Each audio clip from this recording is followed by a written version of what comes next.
भारत जोड़ो न्याय यात्रा को लेकर के अक्सर आप में से कई साथियों का यह सवाल रहता था कि किस लिए आप लोग भारत जोड़ो न्याय यात्रा कर रहे हैं और किस तरह के अन्याय से जो है आप न्याय चाहते हैं। शुरू से हम लोग कह रहे थे कि इस देश में सामाजिक, आर्थिक और राजनीतिक न्याय की पुनर्स्थापना के लिए यह भारत जोड़ो न्याय यात्रा हो रही है। और कल गुवाहाटी के बाद जब हमारी यात्रा आगे बढ़ी तो हमारे नेता श्री राहुल गांधी जी ने प्रेस वार्ता के माध्यम से देश के सामने ये रखा कि इस देश को मौजूदा हालात में 5 तरह के न्याय की ज़रूरत है। और ये जो 5 तरह के न्याय हैं, जिसमें भागीदारी का न्याय, नारी का न्याय, युवाओं का न्याय, किसानों का न्याय और श्रमिकों का न्याय शामिल है। यह जो 5 तरह के न्याय हैं, इस न्याय को सुनिश्चित करने के पश्चात ही, इस न्याय की पुनर्स्थापना से ही इस देश को शक्ति मिलेगी, इस देश को ताकत मिलेगी। तो यह जो 5 तरह के न्याय हैं और इस न्याय के बारे में आप लोगों से बात करने के लिए हम यहाँ उपस्थित हैं। सबसे पहले तो आप सब जानते हैं, भारतीय संस्कृति की परंपरा में, इतिहास में हमेशा यह बात कहा गया है कि 5 तत्वों के मिलने से शरीर का निर्माण हुआ है। और 5 तत्व जो हैं, जिस तरह से शरीर का निर्माण करते हैं, उसी तरह से 5 तरह के न्याय की स्थापना करने से हमारा देश शक्तिशाली होगा, समाज शक्तिशाली होगा। और यह जो 5 तरह के न्याय हैं, ये स्तंभ हैं हमारे शक्तिशाली राष्ट्र का, हमारे शक्तिशाली देश का और समतामूलक समाज की स्थापना के लिए। यह जो 5 न्याय के बारे में बात की जा रही है, उसको लेकर के बार बार अपने विभिन्न माध्यमों से हमारी पार्टी भारतीय राष्ट्रीय कांग्रेस ने देश के सामने ये रखने का प्रयास किया है कि हमारी देश की बहुसंख्यक आबादी आज भी न्याय की संपूर्ण स्थापना से कहीं ना कहीं बाहर है। इसीलिए यह जो भागीदारी का न्याय है, उसमें हम जोर दे करके ये कह रहे हैं कि सबको गिनो, जातिवाद छोड़ो, भारत जोड़ो। सबको गिनना, सामाजिक, आर्थिक, राजनीतिक जो स्थिति है समाज की, उसमें लोगों का सर्वे करना।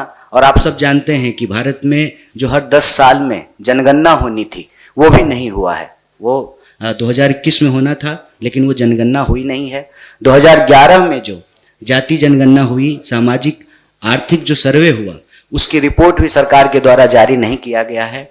तो बार बार श्री राहुल गांधी और हमारी पार्टी भारतीय राष्ट्रीय कांग्रेस इस सवाल को उठाती रही कि लोगों की भागीदारी सुनिश्चित करनी पड़ेगी, चाहे वो नौकरी का क्षेत्र हो, चाहे वो आर्थिक क्षेत्र हो, सामाजिक क्षेत्र हो, राजनीतिक क्षेत्र हो, सबकी भागीदारी सुनिश्चित करनी है। और इसका ये कतई मतलब नहीं है कि किसी को का छीन करके किसी को देना है।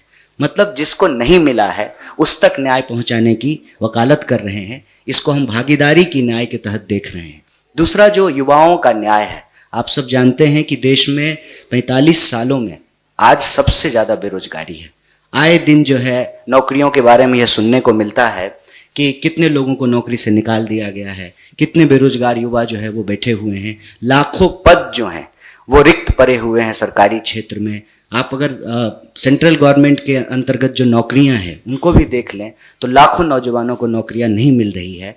तो युवाओं को न्याय देने का तात्पर्य यह है कि जो रिक्तियाँ हैं उसको भरा जाए। और जहाँ कहीं भी वैकेंसी आती है तो यह सुनने को मिलता है कि पेपर लीक हो गया है। तो पेपर लीक जैसी गड़बड़ियों, जो नौकरी देने में जो प्रशासनिक चूक होती है, उस पर रोक लगाई जाए। सबको जो है रोजगार का अधिकार मिले। और जो बेकारी का अन्याय है, इस बेकारी के अन्याय से युवाओं को रोजगार दे करके न्याय की स्थापना करनी है। तीसरा जो न्याय है वो है नारी का न्याय। नारी के न्याय के बारे में आप जानते हैं कि कुछ मिनटों में ही हमारे देश में कहीं ना कहीं नारी के खिलाफ कोई ना कोई अपराध होता है, बलात्कार की घटना होती है। तो नारी भी समाज की आधी आबादी है। हम लोग अक्सर ये कहते हैं कि आधी आबादी पूरा हक। नारी को न्याय सुनिश्चित कराना ताकि वो हर चीज़ में, हर क्षेत्र में जिस तरह से बढ़ चढ़ करके हिस्सा ले रही हैं, चाहे वो काम की जगह हो जहाँ पे लोग नौकरी करते हैं, काम करते हैं, वहाँ एक सुरक्षित माहौल देने की बात हो, सड़क से लेकर के ट्रेन तक, घर से लेकर के बाहर तक, खेत से लेकर के खलिहान तक, दफ्तर से लेकर के मेट्रो रेल तक, हर जगह जो है महिलाएं अपने जीवन को अपने तरीके से आज़ादी से जी सकें और अपने हक को प्राप्त कर सकें, और उनके खिलाफ जो अत्याचार है, जो अपराध है, उस पर रोक लगाया जाए और नारी न्याय को स्थापित किया जाए। जो चौथा न्याय है वो न्याय है किसानों का। हम जानते हैं, सरकारी आंकड़ा अगर उठा करके देख लें तो एक साल में 12,000 से ज़्यादा किसान आत्महत्या कर लेते हैं। और पहले जिस तरह से किसान आत्महत्या कर रहे थे, अब उसमें एक नया चीज़ ऐड हुआ है कि नौजवान भी आत्महत्या कर रहे हैं। अगर सरकारी आंकड़ा उठा करके देखें तो 1 घंटे से कम समय में कोई ना कोई नौजवान इस देश में आत्महत्या करने को विवश है। तो चाहे वो जवान आत्महत्या कर रहे हों या किसान आत्महत्या कर रहे हों, राहुल जी बार बार यही कह रहे हैं, भारत जोड़ो न्याय यात्रा यही अपील कर रही है कि आप आत्महत्या मत करिए। हमारे यहाँ मगही में जो है एक कवि हुए, वो अक्सर कहते थे, भूख से तड़प के मरवा काहे, मरने होते लड़के मरी जा। मतलब भूख से तड़प कर मरने की ज़रूरत नहीं है, आत्महत्या करके मरने की ज़रूरत नहीं है। अगर जीना है तो संघर्ष करना पड़ेगा, और संघर्ष की, न्याय की जो यह लड़ाई है, उस लड़ाई में हम किसानों की भी फसल का उचित दाम उनको मिले, उनके फसल का दाम मिले। मतलब ऐसा क्यों हो रहा है कि नेता का बेटा नेता होना चाहता है, डीएम का बेटा डीएम हो रहा है, जो क्रिकेटर नहीं है उसका बेटा भी बीसीसीआई का सेक्रेटरी बन रहा है, लेकिन इस देश में किसानों को आत्महत्या करनी पड़ रही है। और अपना उनके खिलाफ जो कानून लाया गया उसको वापस दिलवाने के लिए 700 से ज़्यादा किसानों की शहादत हुई। आप सबने देखा कि दिल्ली की सीमाओं पे लगातार महीनों किसान बैठे रहे। तो किसानों को न्याय दिलाने के लिए, उनके फसल का उचित दाम दिलाने के लिए ये जो है किसान न्याय की हम बात कर रहे हैं। और 5वां जो न्याय है वो है श्रमिकों का न्याय। अक्सर हम लोग ये देख रहे हैं कि यहाँ भी आप सब लोग बैठे हुए हैं, आपको कितनी सैलरी मिलती है, चाहे पत्रकार हों या कैमरा पर्सन हों या आपके ऑफिस में काम करने वाले स्वीपर हों, ड्राइवर हों, और आपकी कंपनी के मालिक को कितना प्रॉफिट हो रहा है। तो आपको आपकी मेहनत का दाम नहीं मिल रहा है। मिनिमम वेज के कानून को लागू नहीं किया जा रहा है। यह नियम बनाया है सरकार ने कि 8 घंटा कोई मजदूर काम करेगा, 8 घंटा काम का, 8 घंटा आराम का और 8 घंटा रचनात्मक काम का। रचनात्मक काम कहाँ से होगा जब ड्यूटी ही 18 घंटे की हो रही है। यहाँ तो बच्चों को और बीवी को ही समय नहीं है देने के लिए। 16 घंटा, 17 घंटा, 18 घंटा लोग काम कर रहे हैं। तो जो श्रमिक कानून इस देश में लागू किए गए कि 8 घंटे से ज़्यादा अगर 1 मिनट भी आप ज़्यादा काम लेते हैं किसी भी मजदूर को, चाहे वो टाई लगाने वाला मजदूर हो, चाहे जो है वो झोला लटकाने वाला मजदूर हो, 8 घंटे से अगर 1 मिनट ज़्यादा भी आप काम लेते हैं तो आपको 2 मिनट का वेज देना पड़ेगा, 2 मिनट का वेतन देना पड़ेगा। आप सब जानते हैं आजकल क्या होता है कि आप जाते ही साइन कराते हैं, वाउचर कोई और साइन कराते हैं, सैलरी कुछ और देते हैं, और कोई जो है सिक्योरिटी नहीं है। ना जो है पीएफआई दे रहे हैं, ना ईएसआई दे रहे हैं, ना जो है काम करते हुए अगर कोई दुर्घटना हो जाती है तो उसका मुआवजा भी नहीं दिया जाता है। तो जितने भी श्रमिक कानून बनाए गए थे एक एक करके जो है उसको समाप्त किया जा रहा है, और लोग मजबूर हैं। इतनी बेरोजगारी है और दफ्तर के बाहर इतना बड़ा लाइन लगा हुआ है कि कोई आवाज़ उठाने को तैयार नहीं है। और राइट टू यूनियनाइज, जो एक डेमोक्रेटिक कॉन्स्टिट्यूशनल राइट है मजदूरों का, वो भी धीरे धीरे करके समाप्त कर दिया गया है। तो आज मजदूरों के सामने सबसे बड़ा सवाल यही है कि उनको उचित मूल्य नहीं मिल रहा है उनके काम का। वो मुनाफा पैदा करने में हिस्सेदारी तो कर रहे हैं, अपना मेहनत कर रहे हैं, पसीना बहा रहे हैं, श्रमिक की तरह दिन रात काम कर रहे हैं, लेकिन जो मुनाफा है उसका एक हिस्सा जो है वो श्रमिकों को नहीं मिल रहा है। तो श्रमिकों को जो है न्याय दिलाने के लिए तो यह जो 5 प्रकार के न्याय हैं, मैं फिर से आपके सामने दोहराता हूँ कि युवाओं को न्याय, भागीदारी का न्याय, नारी का न्याय, किसानों का न्याय और श्रमिकों का न्याय। ये जो 5 प्रकार के न्याय हैं, ये इस देश के न्याय की लड़ाई में, न्याय के संघर्ष में 5 स्तंभ हैं, और इन 5 स्तंभों से ही एक शक्तिशाली देश का जो है निर्माण संभव है। तो न्याय की इस पुनर्स्थापना के विचार को लेकर के ही यह भारत जोड़ो न्याय यात्रा लगातार चल रही है। और दूसरा जो एक महत्वपूर्ण पहलू और है जो आप सबसे साझा करना चाहते हैं, आपने शुरू से एक बात देखी है, भारत जोड़ो यात्रा जब पिछले साल शुरू हुई थी तो उस वक्त सरकार की तरफ से उस स्तर पे जो है कोई रुकावट नहीं पैदा की जा रही थी। मैं समझता हूं कि संघर्ष की सफलता के अंदेशों ने शासकों को थोड़ा सा परेशान कर दिया है, और इस बार की भारत जोड़ो न्याय यात्रा शुरू होने के साथ ही उसमें व्यवधान पैदा किया जाने लगा। शुरू होते ही आप जानते हैं कि जो पहला ग्राउंड मिला था मणिपुर में, वो ग्राउंड का परमिशन जो है वापस ले लिया गया। कार्यक्रम कहीं और होना था, कार्यक्रम कहीं और हुआ, और बार बार ये सुरक्षा का हवाला दे करके कि नहीं नहीं सुरक्षा का सवाल है। अरे देश के जब किसान सुरक्षित नहीं है, जवान सुरक्षित नहीं है, श्रमिक सुरक्षित नहीं है, महिलाएं सुरक्षित नहीं है, तो हम सुरक्षित होकर के क्या करेंगे? हमारी सुरक्षा का हवाला दे करके हमारी ही यात्रा को रोका जा रहा है। और न्याय की इस लड़ाई में जो अन्यायी शक्ति है वो व्यवधान पैदा कर रही है, वो अवरोध पैदा कर रही है। मैं तो सीधा सीधा कहता हूं, हमारी पार्टी का यह मानना है कि ये कोई चुनावी यात्रा नहीं है। समाज के लिए, देश के लिए ये संघर्ष की यात्रा है। हम कह रहे हैं कि कोई भी व्यक्ति जो अपने ऊपर कोई अन्याय महसूस करता है, जिसके ऊपर कोई अन्याय हो रहा है, वो न्याय योद्धा बन सकता है, भारत जोड़ो न्याय यात्रा में शामिल हो सकता है। इस भारत जोड़ो न्याय यात्रा को बार बार रोकने का प्रयास किया जा रहा है। हर बार जो है लास्ट आवर परमिशन कैंसिल कर दिया जाता है। पहले जो है मेघालय में यूनिवर्सिटी में स्टूडेंट इंटरेक्शन का परमिशन दिया जाता है, फिर अचानक जो उसको वापस ले लिया जाता है, और कहीं ट्रैफिक का बहाना करके, कहीं जो है बाजार में जो है कानून व्यवस्था की स्थिति उत्पन्न हो जाएगी। तो प्रश्न ये है कि हमारी न्याय यात्रा के गुजरने से कानून व्यवस्था की जो है सिचुएशन उत्पन्न हो जाती है, और उसी रूट पे अगर भाजपा के किसी मंत्री का कार्यक्रम हो, कोई जलसा हो, कोई आयोजन हो, नड्डा जी का कोई कार्यक्रम हो, तो वो उसी रूट पे बहुत आराम से हो जाता है। तो कहीं ना कहीं यह सरकार जो है वो अन्याय के साथ खड़ी है और भारत जोड़ो न्याय यात्रा को हर बार रोकने का प्रयास कर रही है। और आप कल की घटना जानते हैं कि पूरा फोर्स लगा करके जो है भारत जोड़ो न्याय यात्रा को गुवाहाटी में एक बार फिर से रोकने का प्रयास किया गया। और राहुल जी ने अपने बात में साफ साफ कहा कि कांग्रेस कार्यकर्ताओं की इतनी शक्ति है, जो पार्टी इस देश में अंग्रेजों को हरा सकती है, जो पार्टी उनके तोप से और उनके फांसियों से नहीं डरी हो और सालों लोग जेल में बंद रहे हो, उस पार्टी के कार्यकर्ता बैरिकेड से नहीं डरेंगे। लेकिन हम कांग्रेस के कार्यकर्ता हैं, गांधी जी के रास्ते पे चलते हैं, हिंसा हम नहीं करेंगे, कानून हम नहीं तोड़ेंगे। इसीलिए पुलिस ने जो रूट दिया उसी रूट पे जो है हमारी यात्रा हुई। और डर देखिए, डर देख लीजिए, या मैं कहता हूं कि कई बार इस देश के बहुत सारे मुख्यमंत्री जो हैं वो दिल्ली को खुश करने के लिए चापलूसी के चापलूसी के किसी स्तर पर गिरने को तैयार है, किसी स्तर पर गिरने को तैयार है। और नतीजा ये है कि हर बार किसी न किसी बहाने से यात्रा को रोकने का प्रयास किया जाता है और फर्जी मुकदमे किए जाते हैं। एक बार फिर से जो है राहुल जी के ऊपर और अन्य कांग्रेस के कार्यकर्ताओं और नेताओं के ऊपर फर्जी मुकदमे किए गए हैं। तो हम सरकार को यही कहना चाहते हैं कि आपके मुकदमे से हम नहीं घबराएंगे। आपको चापलूसी करने के जिस भी स्तर पे गिरना है आप गिर जाइए।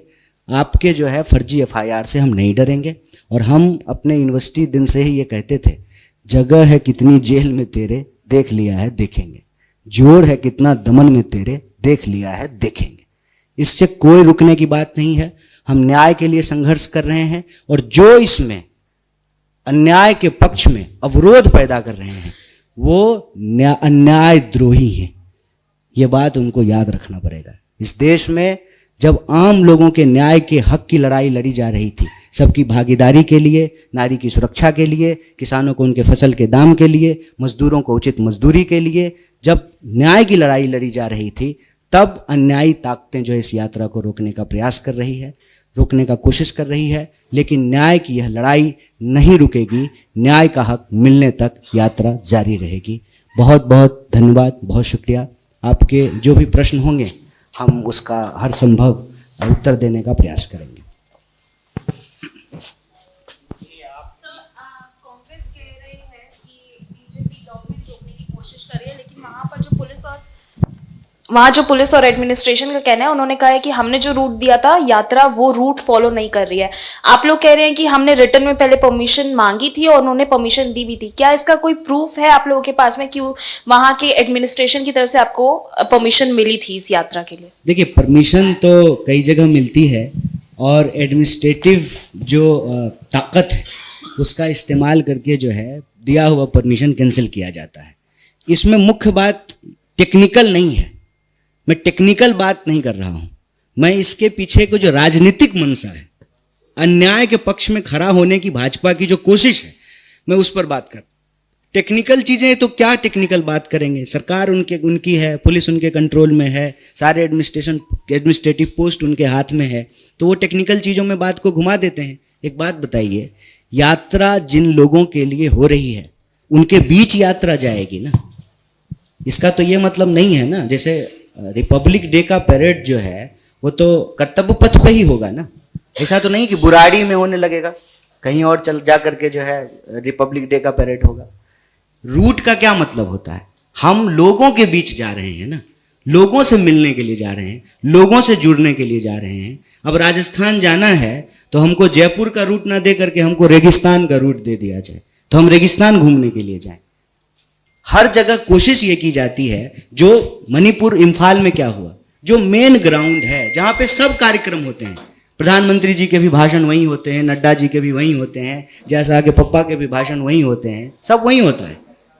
तो भाई हमारी यात्रा का कार्यक्रम वहां क्यों नहीं हो सकता? हम मनसा पे सवाल उठा रहे हैं, टेक्निकल बात नहीं कर रहे हैं। और परमिशन मिलता है, बिना परमिशन मिले हम यात्रा की तैयारी कैसे करेंगे? ये एक तय कार्यक्रम है, तय कार्यक्रम के तहत ये यात्रा हो रही है। ऐसा तो नहीं है कि हम लोग जो है सुबह उठे और मन किया कि चलो आज यात्रा करते हैं।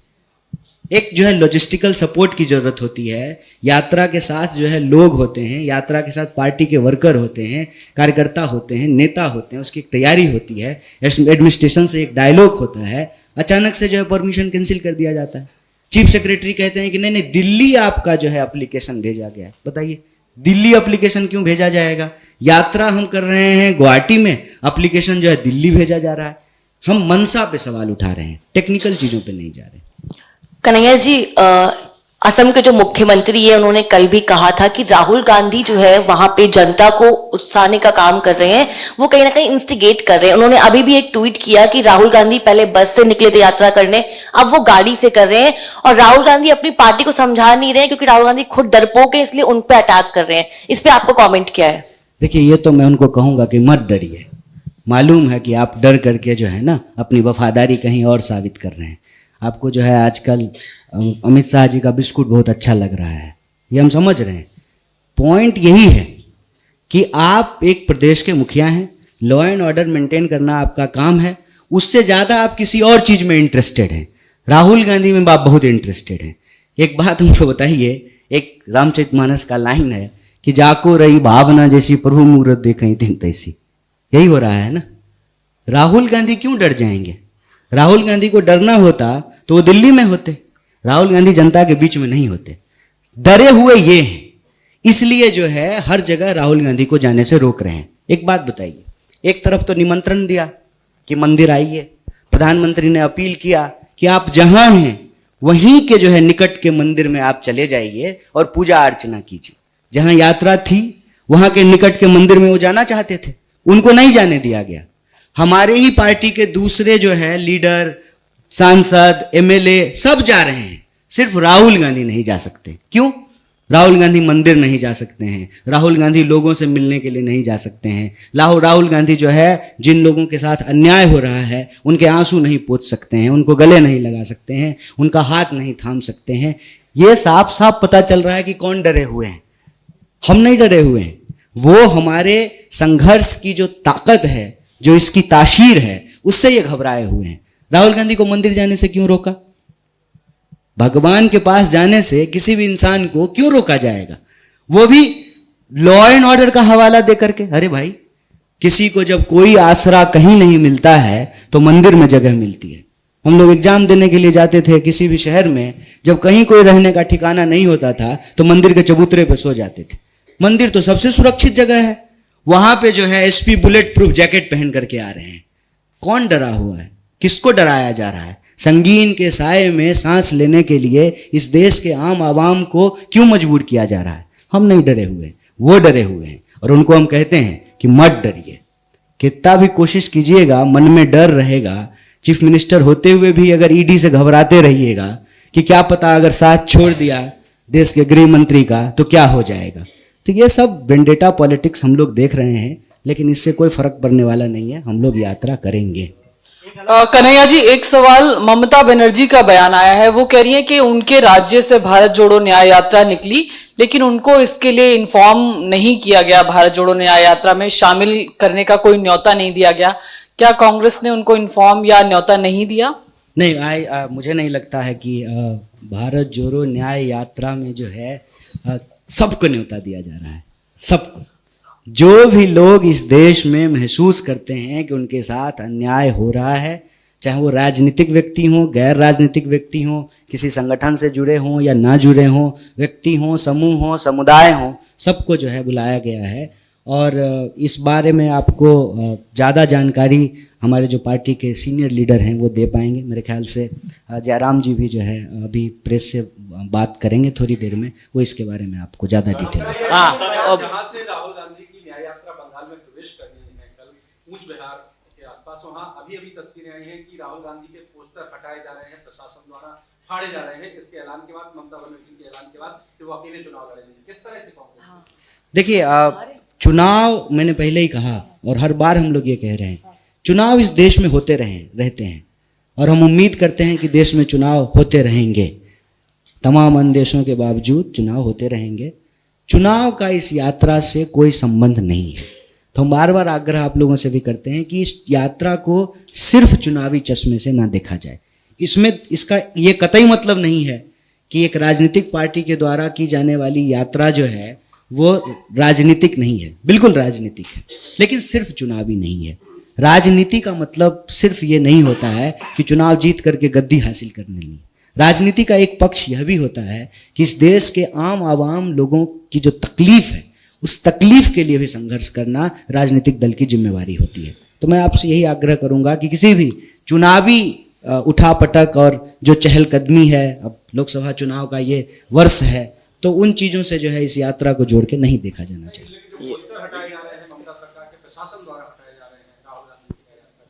मैं पोस्टर तो हटाए जा रहे हैं, पोस्टर तो कई जगह हटाए गए हैं। अब वो प्रशासन हटा रहे हैं कि भाजपा के गुंडे हटा रहे हैं, या तो जो है देखने का चीज़ है। हमने देखा है कि कई जगह जो है बीजेपी के लोग पोस्टर हटा रहे हैं, बीजेपी के लोग पोस्टर फाड़ रहे हैं। तो ये कौन लोग हैं, कौन पोस्टर हटाए हैं, मुझे इस बात की जानकारी है। कन्हैया इंचार्ज हैं, एआईसीसी के इंचार्ज हैं एनएसयूआई के। आप कूच बिहार के एनएसयूआई के जिला अध्यक्ष ने ही बाकायदा इस बात की कंप्लेंट करी है कि टीएमसी के लोग पोस्टर बैनर राहुल गांधी की न्याय यात्रा के हटा रहे हैं। और दूसरी बात, आप चुनाव की बात करें तो आप दूसरे राज्य जहां भारतीय जनता पार्टी की सरकार है वहां तो आप कह रहे हैं ठीक है ये वेंडेटा हो रहा है, लेकिन यहाँ तो इंडिया गठबंधन का हिस्सा बता रही ममता बनर्जी खुद को। ऑल्दो उन्होंने ये कह दिया है बंगाल में अकेले चुनाव लड़ेंगी, लेकिन इस पर क्या कहेंगे आप कि इंडिया गठबंधन के दल का ही एक रवैया न्याय यात्रा को लेके ऐसा है? देखिए, ये प्रेस वार्ता दो चीज के लिए है, मैं फिर से रीइटरेट कर देता हूं। पहला, राहुल जी ने 5 न्याय की बात की है। 5 न्याय, युवाओं का न्याय, भागीदारी का न्याय, नारी का न्याय, किसान का न्याय और श्रमिक का न्याय। इस संबंध में हम आपको जो है जानकारी देने के लिए यह प्रेस वार्ता बुलाए हैं आप साथियों को। जहां तक यात्रा से जुड़ी हुई दूसरी चीजों की बात है, मुझे उस संबंध में जो है अभी कोई जानकारी नहीं है। हो सकता है अभी कोई जो है न्यूज ब्रेक हुआ हो और जो है आप उससे जो है जोड़ करके ये सवाल पूछ रहे हो। उसमें मैं आपको यही जवाब देता हूं, इंडिया अलायंस, चुनाव, सीट शेयरिंग, कहाँ पे जो है कौन सी पार्टी की सरकार है, ये अपनी जगह पे है। इस यात्रा का उद्देश्य चुनावी नहीं है। इस यात्रा का उद्देश्य इस देश में जो अन्याय हो रहे हैं उस अन्याय के खिलाफ 5 न्याय को स्तंभ की तरह निर्मित करके न्याय की पुनर्स्थापना करना है। ये इस यात्रा का उद्देश्य है। बाकी कहाँ पोस्टर फाड़ा गया है, कहाँ जो है एफआईआर हुए हैं, कहाँ जो है यात्रा के ऊपर हमला हुआ है, मैं उस संबंध में यही कह रहा हूं कि दुनिया की कोई ताकत, अन्याय चाहे कितना भी ताकतवर क्यों ना हो, न्याय की यह मुहिम नहीं रुकेगी, न्याय यात्रा जारी रहेगी। तो मोटे पर ही क्वेश्चन पूछना चाह रहा हूं आपको, आप जो है न्याय जस्टिस को इस्टेब्लिश करना चाह रहे हैं, जस्टिस को इस्टेब्लिश करना चाह रहे हैं, लेकिन जो है 1991 के बाद जब से जो इकोनॉमिक रिफॉर्म्स लाए गए हैं, तो हमारे देश में जो है इनइक्वालिटी जो है बढ़ती जा रही है। आज तो वो अपने पीक से भी आगे निकल चुकी है, तो किस तरह से आप न्याय कायम करेंगे? नहीं, ये जो इकोनॉमिक रिफॉर्म्स लाए गए हैं, कैपिटलिस्ट इकोनॉमी जो है हमने फॉलो किया है, उसके नतीजे में कि अमीर अमीर हो रहा है, गरीब गरीब हो रहा है, और उसके तो बड़े अगले जो है एग्जाम्पल सामने आ रहे हैं कि चंद जो है हमारे पास जो है बिलियंस की तादाद बढ़ रही है। तो किस तरह से आप वो न्याय कायम करेंगे, रीएस्टेब्लिश करेंगे? इकोनॉमिक इक्वल डिस्ट्रीब्यूशन की बात कर रहा हूँ, रिसोर्सेज की बात कर रहा हूँ, I am talking about that. न्याय कायम करने के लिए सीधी सी बात होती है अन्याय को समाप्त करना। अन्याय को समाप्त करके न्याय की स्थापना होती है। कि 5 तरह के जो अन्याय हम बता रहे हैं कि देश में हो रहे हैं, युवाओं के साथ, किसानों के साथ, महिलाओं के साथ, श्रमिकों के साथ, किसानों के साथ, और जो बहुसंख्यक आबादी है उसकी भागीदारी सुनिश्चित करके, इसको जो है यही जो अन्याय दिख रहा है, इस अन्याय को समाप्त करके न्याय की स्थापना होगी।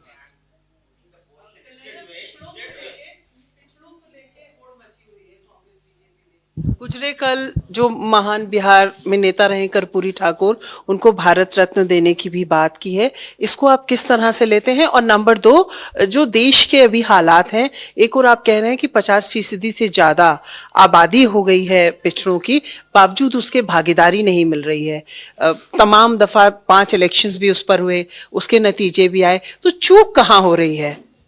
सबसे पहले तो बड़ा अच्छा प्रश्न आपने किया। आज जो है जननायक कर्पूरी ठाकुर जी की जन्म शताब्दी दिवस है, और कल जो है सरकार ने उनको भारत रत्न देने की, मरणोपरांत भारत रत्न देने की घोषणा की है। हमारी पार्टी ने और श्री राहुल गांधी ने भी, उन्होंने इस फैसले का स्वागत किया है कि भारत सरकार जो उनको भारत रत्न देना चाहती है, इसका स्वागत किया है। और साथ ही साथ यह प्रश्न उठाया है कि आप यदि कर्पूरी ठाकुर जी को सच्ची श्रद्धांजलि देना चाहते हैं तो कर्पूरी ठाकुर जी का एक मॉडल है भागीदारी को लेकर के, जिसको बिहार में, मैं बिहार से आता हूँ, कर्पूरी मॉडल भी कहा जाता है। इस देश में जो काका कालेलकर की रिपोर्ट थी, उस रिपोर्ट के आधार पर ही कर्पूरी मॉडल भागीदारी का जो है को लागू किया गया बिहार के अंदर। और जो पिछड़ों में भी कमजोर हैं, वहाँ भी जो स्ट्रेटिफिकेशन है, उसको सुनिश्चित करने के लिए, भागीदारी सुनिश्चित करने के लिए उनका मॉडल जो है बहुत मशहूर है। और दूसरे राज्यों में भी अक्सर बिहार के कर्पूरी मॉडल की जो है बात की जाती है। उससे जोड़ करके ही तो हम लोग यह बात कह रहे हैं कि आप जनगणना कराइए। हर 10 साल में जनगणना होता था, सरकार जनगणना कराने को तैयार नहीं है, डेटा रिलीज करने को तैयार नहीं है। 2011 की जो जनगणना है उसका भी जो है रिपोर्ट नहीं जारी कर रही है, जो सोशियो इकोनॉमिक डेटा है। और अभी बार बार राहुल जी कह रहे हैं कि भागीदारी अगर आपको देना है तो पहले डेटा तो कलेक्ट कर लीजिए, पहले डेटा तो पता चले बीमारी कहाँ है, कहाँ दवाई लगानी है, ऑपरेशन कहाँ करना है, उसका एक्सरे करना तो जरूरी है। तो सरकार क्या कर रही है, इससे भाग रही है। लेकिन आप जानते हैं कि सरकार ने जो है इसकी अभी घोषणा की है। हम उम्मीद करते हैं कि इससे जुड़े हुए, कर्पूरी ठाकुर मॉडल से जुड़ी हुई जो सामाजिक न्याय की मांग है, सरकार उसको भी लागू करेगी। सरकार जो है भागीदारी सुनिश्चित करने के लिए सबको गिनेगी, जातिवाद को समाप्त करेगी, भारत को जोड़ करके रखने का काम करेगी, ऐसा हम उम्मीद करते हैं। और हालांकि ऐसा होता हुआ दिखाई देता नहीं है। हम सब जानते हैं कि बीजेपी जब कोई इस तरह का कार्य करती है तो उस पे पीछे कहीं ना कहीं जो है उसका चुनावी गणित होता है, लेकिन हम उन चीजों में नहीं जाना चाहते हैं। ये अगर किया गया है, यह एक स्वागत योग्य कदम है और इसका हम पार्टी की तरफ से स्वागत करते हैं। और हमारा यह मानना है कि कोई भी सामाजिक न्याय के जो योद्धा हैं, उनको सबसे बड़ा सम्मान ये होगा कि जब हम उनकी विचारों को, उनकी राजनीति को, उनके संघर्ष को, उनके मुद्दों को जो है समाज में लागू करेंगे।